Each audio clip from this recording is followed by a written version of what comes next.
आज प्यारे बाबा के साकार रूप से चले हुए 21 फेब के महावाक्य सुनेंगे। मीठे बच्चे, पास विद ऑनर होना है तो बुद्धियोग थोड़ा भी कहीं ना भटके। पास विद ऑनर होना है तो बुद्धियोग थोड़ा भी कहीं ना भटके। एक बात की याद रहे, देह को याद करने वाले ऊंच पद पा नहीं सकते। बाबा ने हमें पास विद ऑनर होने के लिए युक्ति सुनाई है। बाबा कहता आपका बुद्धियोग थोड़ा भी कहीं नहीं भटकना चाहिए। अगर पास विद ऑनर होना है तो एक बाबू की ही याद रहे, देह को याद करने वाले ऊंच बन नहीं सकते, अर्थात पास विद ऑनर बन नहीं सकते। आज की मूल्य में प्रश्न है, सबसे ऊंची मंजिल कौन सी है? आंसर है, आत्मा जीते जी मरकर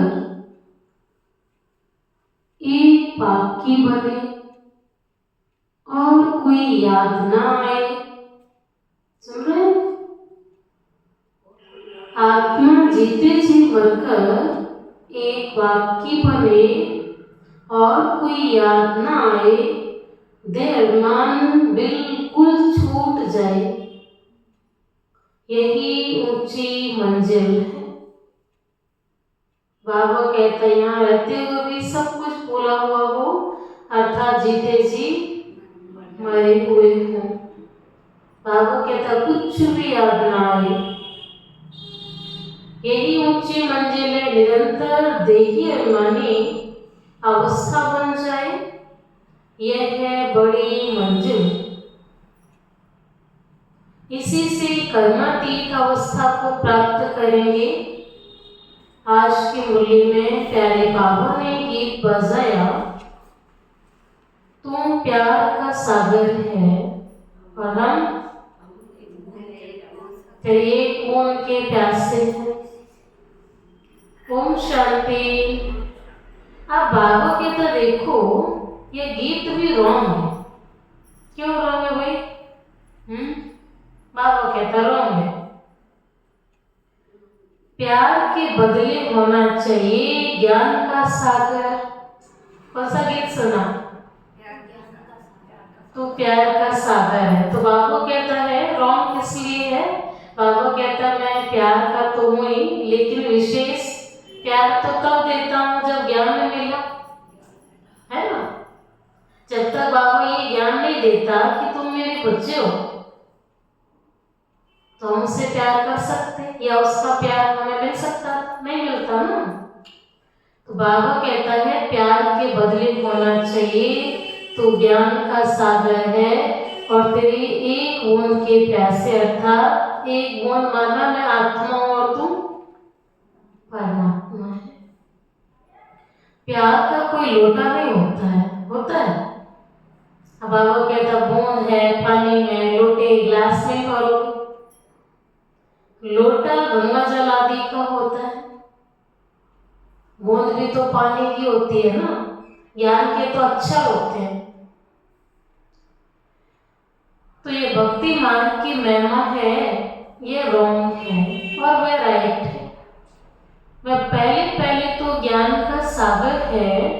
बच्चों में थोड़ा भी ज्ञान है तो बहुत ऊंच पद प्राप्त करते हैं। बाबा कहता अंदर में थोड़ा सा भी ज्ञान है, थोड़ा सा ज्ञान मानो, एक बूंद मानो, मैं आत्मा हूँ तो किसकी हूँ, कहाँ से आई हूँ? बाबा कहता तीनों बिंदु आपको याद आ जाएंगे। बच्चे जानते हैं कि अब इस समय हम बरोबर चैतन्य दिलवाड़ा मंदिर के भांति हैं। वह जड़ दिलवाड़ा मंदिर और ये चैतन्य दिलवाड़ा आप पहुंच गए हो। बाबा कहता मधुबन में पहुंचाओ पांडव भवन, वही है ना दिलवाड़ा मंदिर।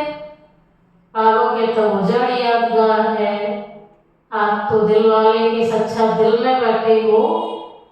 तो अब क्या जहाँ आप बैठे हो वही दिल वाला मंदिर है, दिल वाला बाप है, दिल लेने वाला बाबा मिला हुआ है। यह भी बंडर है ना, जहाँ जड़ यादगार है वहां तुम चैतन्य में आकर बैठे हो। तो बाबा कहता ड्रामा बिल्कुल एक्यूरेट चल रहा। कल पहले भी आपने यहाँ पार्ट बजाया, तो भक्ति मार्ग में आपका जड़ यादगार भी वहीं बना, कहीं दूर नहीं बना, किसी और राज्य में नहीं बना, वही बिल्कुल बाबा कहता गेट के बाहर। परंतु मनुष्य को समझते थोड़े हैं, आगे चलकर समझेंगे कि बरोबर ये गॉड फादरली यूनिवर्सिटी है, यहाँ भगवान पढ़ाते हैं, इससे बड़ी यूनिवर्सिटी और कोई हो ना सके। और यह भी समझेंगे ये तो बरोबर चैतन्य दिल वाला मंदिर है। ये दिल वाला मंदिर तुम्हारा एक्यूरेट यादगार है। ऊपर छत में हाँ जी क्या दिखाया हुआ है, ऊपर छत में सूर्यवंशी चंद्रवंशी अर्थात देवी देवता और क्षत्रिय दिखाए हुए हैं। नीचे आदि देव और आदि देव बच्चे बैठे तपस्या करते हुए। इनका नाम ब्रह्मा, इस सरस्वती ब्रह्मा की बेटी है। प्रजापिता ब्रह्मा है तो जरूर गोप गोपियां भी होंगे, अर्थात उसके बच्चे होंगे। बाबा कहता प्रजा का पिता तो उसी को कहेंगे ना जिसकी प्रजा है ना। जड़ चित्र है जो पास होकर गए हैं, उन्होंने फिर चित्र बने हुए हैं। कोई मरता है तो जड़ उनका चित्र बना देते हैं, बनाते नहीं बनाते हैं, किस लिए बनाते हैं? एक साधारण व्यक्ति भी गजाता है तो उसका चित्र निकलवाते हैं, खास उसके लिए प्रोग्राम रखते हैं, लास्ट जाने का चित्र रखते हैं। अब बाबा कहता देखो उनकी पोजीशन बायोग्राफी का तो पता है नहीं, ऑक्यूपेशन नहीं लिखे तो वह चित्र कोई काम का ना रहे। बाबा कहता मेरा चित्र भी, मैं सृष्टि पर आया हूँ तो मेरा चित्र भी है, मेरा ऑक्यूपेशन क्या है, मेरी बायोग्राफी क्या है, लिखे तो पढ़े ना, मालूम पड़ता है फलाने ने ये कर्तव्य किया। अब ये जो देवताओं के मंदिर हैं उनकी ऑक्यूपेशन बायोग्राफी का किसको भी पता नहीं। ऊंचते बाबा को कोई नहीं जानते। इस समय तुम बच्चे सबकी बायोग्राफी को जानते हो। लक्ष्मी नारायण कब थे, देवी देवताएं कब थे, असुर कब होते हैं, ब्राह्मण कब होते हैं, बाबा ने सब सुनाया हुआ है। मुख्य कौन कौन होकर गए हैं जिन्हों को पूछते हैं तो सबसे ऊंच कौन है? ऊंच तो एक पापी है। शिवरात्रि भी मनाते हैं तो जरूर उनका अवतरण हुआ है, परंतु कब हुआ, उसने क्या कर किया, यह किसको भी पता नहीं। शिव के साथ है ही ब्रह्मा। आदि देव और आदि देवी कौन है, उन्होंने इतनी भुजाएं क्यों दी है ना? आदि शक्ति को 8 भुजाएं दिखाई, क्योंकि वृद्धि तो होती है ना। प्रजापिता ब्रह्मा से कितनी वृद्धि होती है? ब्रह्मा के लिए कहते हैं 100 भुजाएं 1000 भुजाओं वाला है, अर्थात बाबा कहता बाबा के इतने राइट हैंड है, 1000 भुजा तो क्या लाखों भुजाएं है या नहीं? भुजा माना बच्चे, बाबा की पावर्स, बाबा की की शक्ति कौन है? हम आत्माएं। विष्णु व शंकर के लिए इतनी भुजाएं नहीं कहेंगे। विष्णु को 4 दिखाइए और शंकर को 2 ही दिखाएं। ब्रह्मा के लिए क्यों कहते हैं? ये प्रजापिता ब्रह्मा की ही सारी वंशावली है। तो शिव की पॉइंट सुना है। ये कोई बहु की बात नहीं है और नहीं बाबा कहता इतना हजार भुजाधारी कोई व्यक्ति इस संसार में भी जन्म लिया है। वह फल कहते हैं 1000 भुजाओं वाला ब्रह्मा, परंतु अर्थ थोड़ी समझते हैं। अब तुम बच्चे प्रैक्टिकल में देखो ब्रह्मा की कितनी भुजाएं हैं? कितनी है? अभी 2 ही है ना। तो बाबा कहता फिजिकल रूप में तो इस संसार में सबको नेचर में 2 ही भुजाएं दी हैं और 2 ही फिट होती हैं। 2 से ज़्यादा 4 होंगी तो मनुष्य का जीवन इतना इजी नहीं होगा। लगेगा कि बोलने में तो कहते 4 हाथ नहीं है जितनी जल्दी कर ले काम, लेकिन 4 हाथ होंगे तब भी आप उसी जो है विधि से आप काम करें, उसी स्पीड से करेंगे, है ना। माइंड तो एक ही है ना। ये बेहद की भुजाएं हैं। प्रजापिता ब्रह्मा को तो सब मानते हैं, परंतु उनके ऑक्यूपेशन को नहीं जानते। आत्मा की तो बाहें नहीं होती। आत्मा की बाहें हैं, शरीर को बाहें मिली हुई हैं, शरीर को ऑर्गन्स मिले हुए हैं। बाहें शरीर की होती हैं। इतने करोड़ ब्रश हैं, दोनों की भुजाएं कितनी हुई? बाबा कहते इतने सारे आत्मा रूपी भाई बहने हैं, उतनी कितनी भुजाएं होगी उनकी। परंतु पहले जब पूरी रीति समझें, ज्ञान को समझ जाएं, तब बाद में ये बातें सुनानी चाहिए। पहली मुख्य बात है, हाँ जी बोलो। एक बाप कहते हैं मुझे याद करो और बसे को याद करो, फिर ज्ञान सागर भी गाया हुआ है। कितने अथाह पॉइंट्स सुनाते हैं, इतने सब पॉइंट्स तो याद रह न सके। बाप कहते सार बुद्धि में रह जाता है, इसलिए बोली पूछ जाती है पॉइंट तो कुछ समझ में नहीं आता, तो कौन से पॉइंट सुनाते हैं? बाबा को याद करना है ना, कि सारी मूली का सार यही है। पिछाड़ी में तंत हो जाता है मन मना भाव। बाबा कहते हैं पॉइंट अब बच्चे भी तो याद नहीं होती, सुना देते हैं। ज्ञान का सागर श्री कृष्ण को नहीं कहेंगे, वह है रचना। रचता एक ही बाप है, बाप ही सबको वर्षा देंगे, घर ले जाएंगे। बाप का तथा आत्माओं का घर है ही कौन सा घर है? शांति धाम। आत्माओं का घर है ही साइलेंस होम। विष्णुपुरी को बाप का घर नहीं कहेंगे। घर है मूल वतन जहाँ आत्माएं रहती हैं। ये सब बातें सेंसिबल बच्चे ही धारण कर सकते हैं।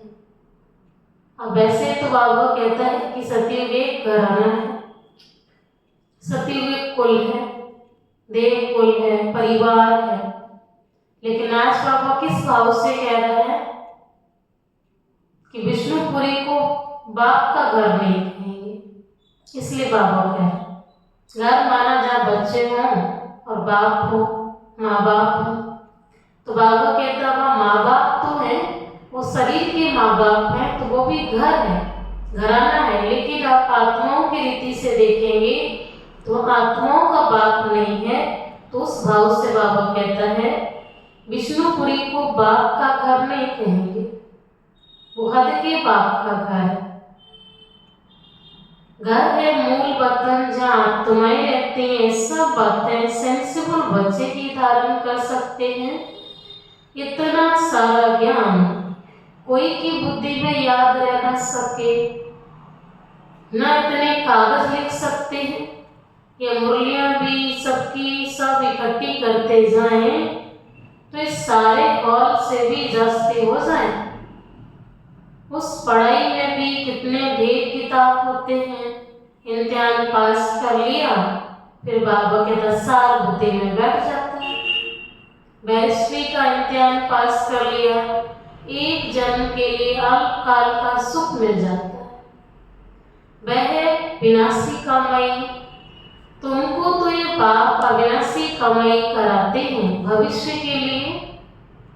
बाकी जो भी गुरु गोसाई आदि हैं वो कौन सी कमाई कराते हैं? वैसा विनाशी कमाई कराते हैं। विनाश के नजदीक आते जाते हैं और कमाई कम होती जाती है। तुम कहेंगे कमाई तो बढ़ती जाती है, परंतु नहीं, यह तो सब खत्म हो जाना है। बाबा कहता, वो कह रहे ना कमाई बढ़ती जा रही है, चीजें एडवांस हो गई, सोर्स कमाने के बढ़ गए ज्यादा, एजुकेशन हायर हो गई, लेकिन बाबा कहता नहीं बच्चे, सब खत्म होना है। परंतु नहीं है तो सब खत्म हो जाना है। आगे राजा आदि की कमाई चलती थी, अभी तो वे भी नहीं। बाबा याद दिला रहा है, महाराजाएं भी चले गए, राजाएं भी चले गए, और आज जो है उनको भी जाना है। आगे राजाएं आदि की कमाई चलती थी, अभी तो वे भी नहीं है। तुम्हारी कमाई तो कितना समय चलती है? तुम जानते ये बना बनाया ड्रामा है, इसको दुनिया में कोई नहीं जानते। तुम्हारे में भी नंबरदार हैं जिनको धारणा होती है। कई तो बिल्कुल कुछ भी समझा नहीं सकते। कोई कहते हैं मित्र संबंधियों आदि को समझाते हैं, वह भी तो अल्पकाल का हुआ ना। बाबा को बोलते हैं, बाबा हमने ये ज्ञान अपने मित्र संबंधी परिवार रिश्ते नाते को सुनाया, वह भी अल्पकाल का हुआ। औरों को पर्सनी आदि क्यों नहीं समझाते? पूरी धारणा नहीं है, अपने को मियाँ मिट्टू तो नहीं समझना। बाबा कहता सिर्फ आपने मित्र संबंधी को समझा दिया, रोज ज्ञान नहीं दिया। बाबा कहता आपने थोड़ा समय बाबा की सेवा की तो उतना ही भाग्य जमा होगा। तो कहता बाबा हमेशा, अगर प्रारब्ध बहुत काल की चाहिए तो पुरुषार्थ भी अल्पकाल का नहीं चलेगा। बाबा अल्पकाल का मीनिंग ये नहीं कह रहा है कि आपने इस जन्म में मित्र संबंधियों की सेवा की है तो फिनिश हो गए। अल्पकाल माना बाबा ने कहा जितनी सेवा की है तो प्रारब्ध भी उतनी ही बनेगी। कोई कहते हैं मित्र संबंधियों आदि को भी समझाते हैं।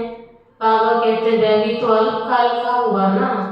सदा काल का राज्य भाग्य चाहिए तो पुरुषार्थ भी बहुत काल का चाहिए। औरों को पर्सनी आदि क्यों नहीं समझाते? मित्र संबंधियों को समझाते, सेवक तो सबकी सेवा करेगा। पूरी धारणा नहीं, अपने को मियाँ मिट्टू तो नहीं समझना है ना। सर्विस का शौक है तो जो अच्छी रीति समझाते हैं उनका सुनना चाहिए। अब बाबा कहता है उसके लिए बहुत ऊंची निर्माणता वाली भावना चाहिए। ये भी अंदर से आना चाहिए, मैं क्यों सुनूं? बाबा कहता क्यों सुनूं? क्योंकि बाबा का सुना है और मुझे ये सेवा करनी है, मुझे अच्छे से अच्छा बाबा का मैसेज पास करना है कि बाबा ने मेरी सेवा लगाई हुई है तो मुझे इसलिए सुनना। और ये बाबा ने कहा है जो अच्छा सेवा करते हैं उनसे सुनना चाहिए। बाप उस पद प्राप्त कराने आए हैं तो पुरुषार्थ करना चाहिए ना। हम और आप सीख ही रहे हैं, हमें तो साकार पालना नहीं मिली, न मम्मा की पालना मिली, न ब्रह्मा बाप की पालना मिली, हमने भी तो सीखा ही है। तो बाबा कहता है ये गुण नहीं आना चाहिए, कोई अच्छा समझाता है तो सारा एक सीखना चाहिए, गुण तो सबसे उठाने हैं। परंतु तकदीर में नहीं है तो श्रीमत भी नहीं मानते, फिर पथ भ्रष्ट हो जाता है। ब्राह्मण प्लेन अनुसार राजधानी स्थापन हो रही है, उसमें तो सब प्रकार के चाहिए ना। बच्चे समझ सकते हैं कोई अच्छी प्रजा बनने वाली है, कोई कम। बाप कहते हैं हम तुमको राजयोग सिखलाने आया हूँ। दिलवाड़ा मंदिर में राजाओं के चित्र है ना, जो पूज्य बनते हैं वही फिर पुजारी बनते हैं। राजा रानी का मर्तबा तो बहुत ऊंच है ना, फिर बाम मारने जाते हैं तब भी राजा अथवा बड़े बड़े साहूकार तो है ना। जगन्नाथ के मंदिर में सबको ताज दिखाया है, अर्थात राजा ही के यादगार है। प्रजा को ताज नहीं होगा, बाबा कहता प्रजा को तो ताज नहीं होगा। ताज वाले राजाएं भी विकार में दिखाते हैं। सुख संपत्ति दोनों को बहुत होगी, संपत्ति कम जास्ती तो होती है। हीरे के महल और चांदी के महलों में फर्क तो होता है ना। और बाबा कहता द्वापर युग के पत्थरों के महलों में अंतर तो है ना, वहां सब सुखी रहते हैं, राजाओं को सुख जास्ती होता है। बाप बच्चों को कहेंगे अच्छा पुरुषार्थ का उच्च पद पाओ। बाकी बाबा ने कैटेगरी तो सुनाई हुई है, वहां सब सुखी होते हैं। जैसे यहाँ सबको दुख है वैसे वहां सबको सुख होगा। दुख की दुनिया में दुख मिलना स्वाभाविक है, दुख होना स्वाभाविक है, क्योंकि ये दुनिया ही दुखदायी है, दुख की है। ऐसे बाबा के दस सुख की दुनिया में जो भी जाएगा उसको स्वाभाविक रीति से नेचर सुख देगी। जाएगा ही वही जिसने थोड़ी बहुत कमाई की है। बाबा कहते हैं यहाँ सबके जीवन में कंपलसरी दुख है ना, ऐसे और कंपलसरी सबके जीवन में सुख है। बस ये है कि दुख के टाइप अलग अलग। ऐसे बाबा कहता बाबा भी नेचर के द्वारा सुख तो सबको सेम मिलेगा, लेकिन पद में अंतर होगा। बीमारी आदि तो सबको होती है ना। बाबा कहता कई को मन में चला बाबा हम तो संपन्न हैं, बाबा ने कहा बीमारी तो होती है ना, वो भी तो सुख देते हैं बीमारी।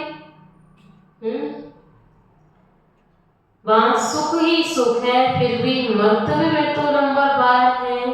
बाप सदैव कहते हैं पुरुषार्थ करते रहो, सुस्त मत बनो। पुरुषार्थ से समझा जाता है ब्राह्मणानुसार इनकी सदगति इस प्रकार से इतनी ही होती है। अपनी सदगति के लिए श्रीमत पर चलना है। क्यों चलना है? टीचर के मत पर स्टूडेंट ना चले तो कोई काम के नहीं। नंबरवार पुरुषार्थ तो सब है। बाप कहते नंबरवार पुरुषार्थ अनुसार तो सभी हैं। अगर कोई कहते हैं कि हम ये नहीं समझ सकेंगे तो बाकी क्या सीखेंगे? बाबा कहते हैं इतनी सिंपल सी बात बाबा समझाता है, वो भी नहीं समझ सकते हैं तो बाकी क्या सीखेंगे? बाप कहते हैं बच्चे यहाँ तो और ही सीख कर होशियार होना चाहिए। जो कोई भी कहे समझाते हैं तो बहुत अच्छा, परंतु आत्मा जीते जी मरकर एक पाप की बने और कोई की याद ना आए, देव मान छूट जाए। हाँ जी, ये क्या है? आज के मूल्य से आत्मा जीते जी बाबा की वंश है, देव मान छूट जाए।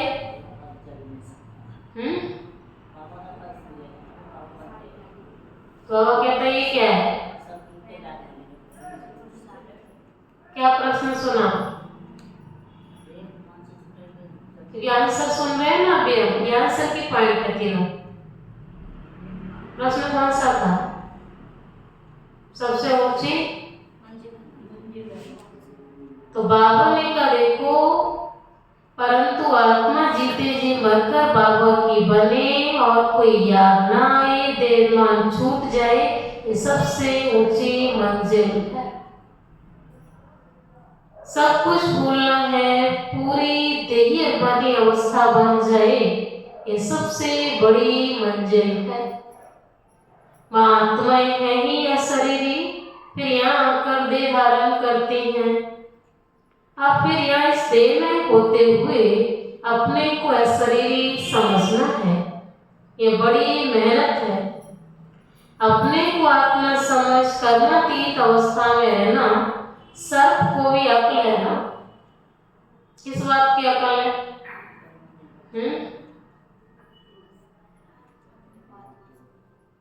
अच्छा, सर्प अपने बात में समझता है? कांटेक्ट किया कभी? सर्प को भी अक्ल है ना, पुरानी खाल छोड़ देते हैं। बाबा तो हमें ये उदाहरण देते हैं ना हमेशा, बच्चे आपको भी केचुली उतारनी है, इसलिए इस केचुली से डिटैच रहना है। तो बाबा कहता उसको भी अक्ल है, एक दिन इस केचुली को रिमूव करना है। बाबा कहता हमें भी हर वक्त कॉन्शियस रहना चाहिए कि अब घर जाना है। अब बाबा कहता देही अभिमानी अवस्था, तुमको देह भान से कितना निकलना है? मूल वतन में तुम तो वही देही अभिमानी, यहाँ देह में होते अपने को आत्मा समझना है, देहमान टूट जाना चाहिए, कितना भारी इम्तिहान है। भगवान को खुद आकर पढ़ाना पड़ता है। तो अब कहता विचार करो कितनी ऊंची पढ़ाई है। ऐसे और कोई कह ना सके कि देखे सब संबंध छोड़ मेरा बनो, अपने को निराकार आत्मा समझो, कोई भी चीज का भान ना रहे। माया एक दो की देह में बहुत फंसाते हैं। बाबा ने आज कहा है कि गधेदारी की याद आ रही है तो क्या नहीं बन सकते हो? मीठे बच्चे क्या बनना है आज के बोलने से? पास में ऑनर बनना है तो किसी की भी देह को याद नहीं करना, एक बाप की ही याद रहे। बाबा ने किसी की देह याद आ रही है तो पास में ऑनर बन नहीं सकते। देही अभिमानी स्थिति नहीं है तो पास में ऑनर भी नहीं बनेगी। इसलिए बाबा कहते हैं इस साकार को भी याद नहीं करना है। कोई भी चीज का भान ना रहे, माया ऐसी है एक दो की देह में बहुत फंसाती। इसलिए बाप कहते हैं इस साकार को भी याद नहीं करना है। बाबा कहते तुमको तो अपनी देह को भी भूलना है, जीते जी मरना था, देह को भी भूलना है, एक बाप को याद करना है, इसमें बहुत मेहनत है। माया अच्छे अच्छे बच्चों को भी नाम रूप में लटका देती है, ये आदत बड़ी खराब है। शरीर को याद करना यह तो हो गई कौन सी याद?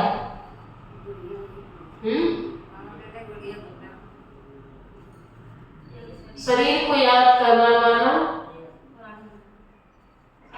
भूतों की याद हो गई। तो भूत बैठे हैं ना शरीर के अंदर, है तो आत्मा में, लेकिन शरीर समझा तो घुसे ना आत्मा के अंदर भी। तो अब बाबा कहता जैसे ही आत्मा समझेगी तो भूत भाग जाएंगे। ये आदत बड़ी खराब है। हम कहते हैं एक शिव बाबा को याद करो और बुद्धि इधर उधर चली जाती है। तुम फिर 5 भूतों को को याद करते रहते हो। बाबा कहते हैं आदत मुझे अच्छी नहीं लगती। देह से बिल्कुल लगाव नहीं होना चाहिए। ब्राह्मणी से भी सीखना है, ना कि उनके नाम रूप में लटकना है। बाबा कहता हमें ये सब किस लिए मिले? ब्राह्मण परिवार की आत्माएं या जो ब्राह्मण परिवार की नहीं है, लौकिक अलौकिक फैमिली, सब किस लिए मिले? सब कुछ ना कुछ हमें सिखाने के लिए मिले। सबसे हमारा कुछ ना कुछ कर्जा है, तो ट्रांजैक्शन है वो क्लियर करने के लिए मिले। बाबा कहता सबसे सीखना है। बाबा कहता बाबा का बच्चा नहीं है, अच्छा वैल्यू है, गुण है, तो उससे भी उठा लो। ब्राह्मणी से भी सीखना है, ना कि उसके नाम रूप में लटकना है। देही अभिमानी बनने में ही मेहनत है। बाबा के पास फल चाट बहुत अच्छे, बहुत बच्चे भेजते हैं, परंतु बाबा उस पर विश्वास नहीं करते। कोई तो कहते हम शिव बाबा के सिवाय और कुछ को याद नहीं करते हैं, परंतु बाबा जानते हैं, पाई भी याद नहीं करते। याद की तो बड़ी मेहनत है, कहां ना कहां फंस पड़ते हैं। देहधारी को याद करना माना 5 भूतों की याद। इन भूतों को बाबा कहता याद नहीं करना है। इनको भूत पूजा कहा जाता है। भूत को याद करते हैं। यहाँ तो तुमको एक शिव बाबा को याद करना है, पूजा की तो बात ही नहीं। भक्ति का नाम निशान गुम हो जाता है, फिर चित्रों में क्या याद करना है? वह भी मिट्टी के बने हुए। बाप कहते अभी सब ब्रह्मा में नूत है, अब फिर तुमको पुजारी से पूज्य बनाता हूँ, तो फिर शरीर भी पावन मिलेगा। अभी तो शरीर पावन नहीं है। पहले आत्मा जब सत्व प्रधान बने, तो बाबा कहता आप शरीर सत्व प्रधान मिल जाएगा। कब मिलेगा? जब आत्मा सत्व प्रधान होगी। आत्मा तमो प्रधान तो शरीर भी तमो प्रधान। पहले जब आत्मा सत्व प्रधान से सत्व रजो तमो में आती है, तो शरीर भी उसी अनुसार मिलता है। अभी तुम्हारी आत्मा पावन बनती जाती है, लेकिन शरीर अभी पावन नहीं होगा। संगम युग पर शरीर पावन नहीं होगा। ये समझने की बात है। पावन नहीं है, लेकिन इससे ऊंचा कोई शरीर है भी नहीं, जिसकी वैल्यू हमें बाबा ने कल सुनाई ना? क्या वैल्यू सुनाई? कौन सी पॉइंट थी शरीर के लिए स्पेशल थी? कल की मुरली में कौन सी पॉइंट बोली थी शरीर के लिए? बोलो।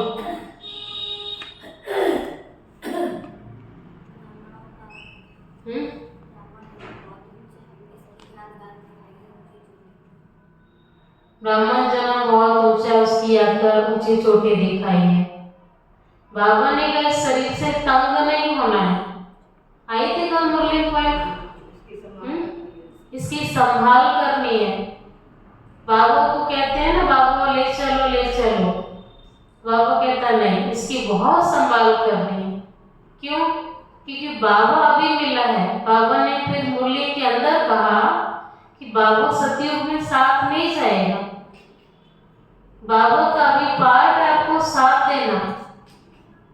बाबा कहता आप सिर्फ इतना ही नहीं कहो बाबा मुझे उठा ले, बाबा मुझे ले जाए। बाबा का हाथ और साथ भी छूट जाएगा, वो 5000 साल के लिए। तो इसलिए बाबा कहता है शरीर से तंग नहीं होना है, क्योंकि बाबा की आस से ये शरीर सुख देगा, हिसाब किताब चुकतू होंगे, इसलिए बाबा ने यहाँ रखा हुआ है। कमाई होगी। 3 बातें बाबा ने कल सुना है। तो बाबा कहता है शरीर पावन नहीं होगा, यहाँ पर आत्मा पावन होगी।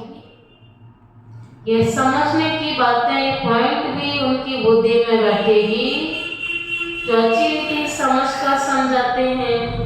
सतो प्रधान आत्मा बनना है, बात को याद करने की ही बड़ी मेहनत है।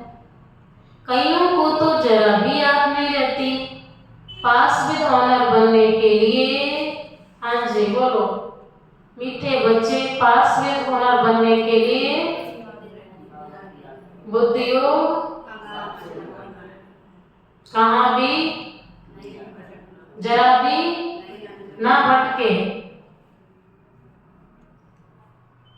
एक बात की याद रहे,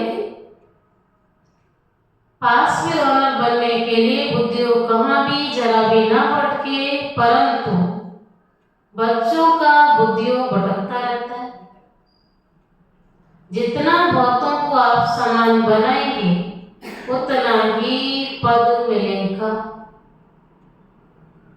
देह को याद करने वाले, मीठे बच्चे की पॉइंट सुनाओ। देह को याद करने वाले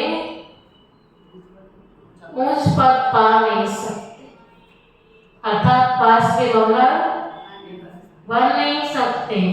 यहाँ तो पास विद ऑनर बनना है, मेहनत बगैर ये पद कैसे मिलेगा?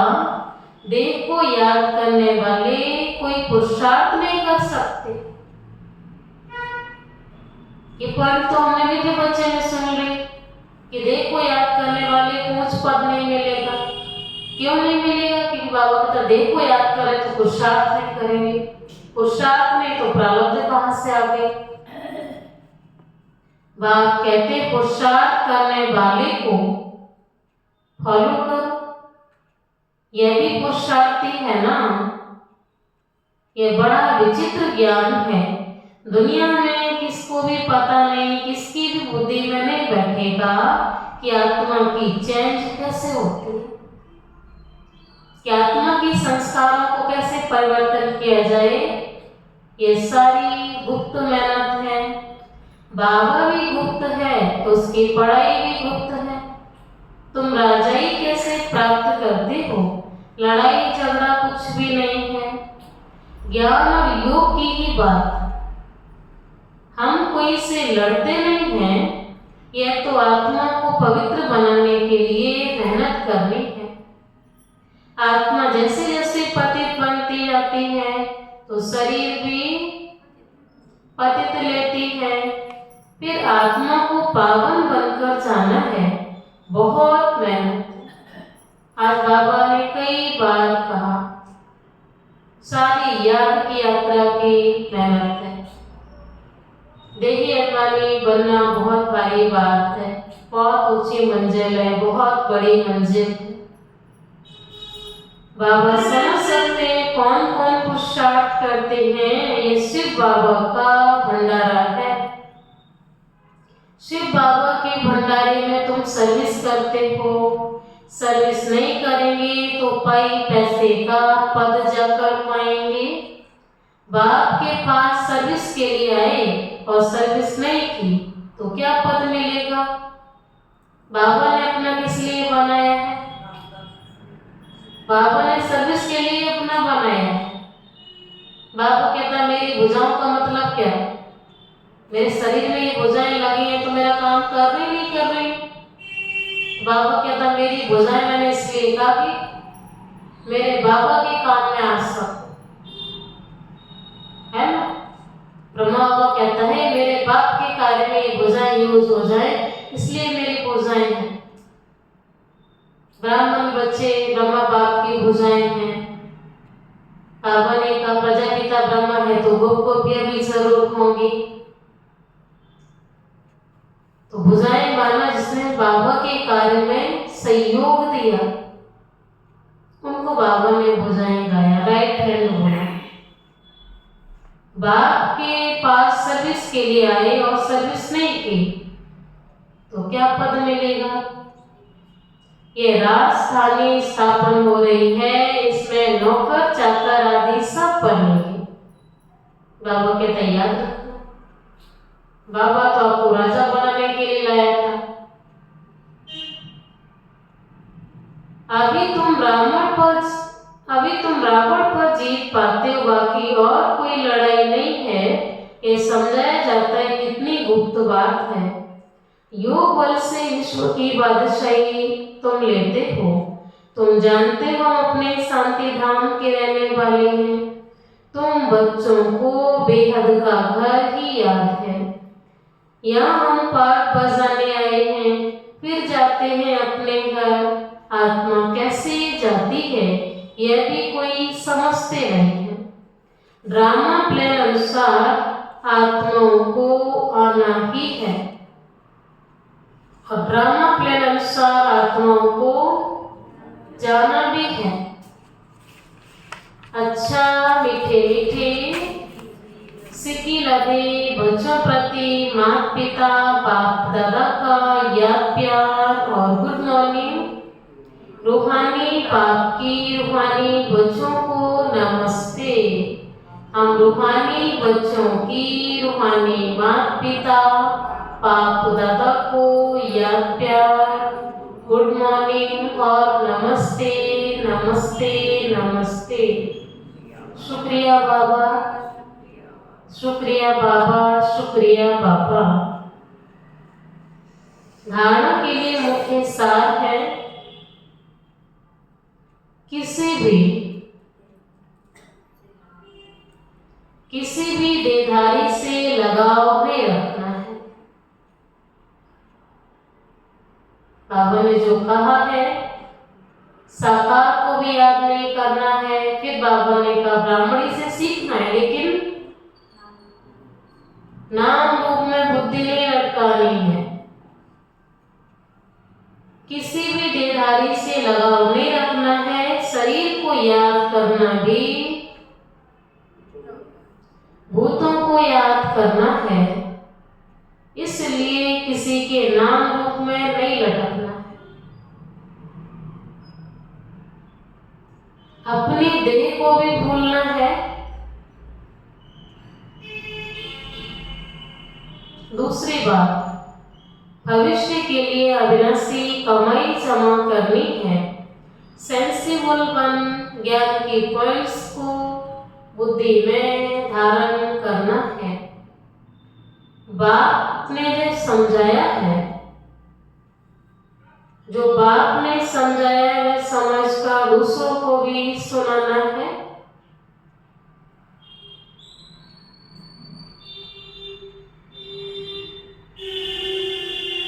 आज प्यारे बाबा ने वरदान दिया है, कल्प कल्प के विजय की स्मृति से, कल्प कल्प के विजय की स्मृति के आधार पर माया दुश्मन का आह्वान करने वाले महावीर विजयी भाव। कल्प कल्प के विजय की स्मृति के आधार पर माया दुश्मन का आह्वान करने वाले महावीर विजयी भाव। महावीर विजयी बच्चे पेपर को देखकर घबराते नहीं हैं, क्योंकि त्रिकालदर्शी होने के कारण जानते हैं कि हम कल्प कल्प के विजयी हैं। महावीर कभी ऐसे नहीं कह सकते कि बाबा हमारे पास माया को मत भेजो, ना भेजो, कृपा करो, आशीर्वाद करो, शक्ति दो, क्या करूं, कोई रास्ता बता दो। कहोगे तो महावीर बच्चे ऐसे शब्द प्रयोग नहीं करें, यह भी कमजोरी है। महावीर तो दुश्मन का आह्वान करते हैं। किस लिए? जीतने के लिए। और युद्ध करेंगे अगर तो जीता जा नहीं सकता। भाई कल्प कल्प के विजयी हैं, तो कल्प कल्प युद्ध भी हुआ होगा। विजय ऐसे तो नहीं कह रहे, विजय वाला ऐसे तो गले में नहीं पड़ गई, है ना। तो दुश्मन का आह्वान करते हैं कि आओ और हम विजयी बने। आज का स्लोगन है समय की सूचना है। मास्क के पीछे लोग की सूचना हर बार सुनते हैं। आज बाप दादा कहते हैं समय की सूचना है, समान बनो, संपन्न बनो।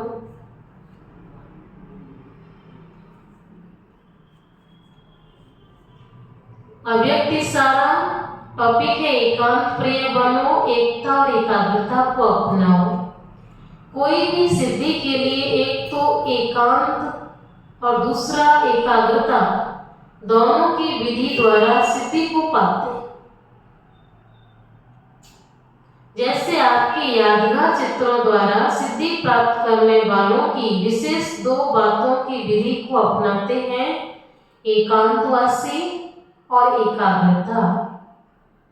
यही विधि आप भी साकार में अपनाओ। एकाग्रता कम होने के कारण ही दृढ़ निश्चय की कमी होती है।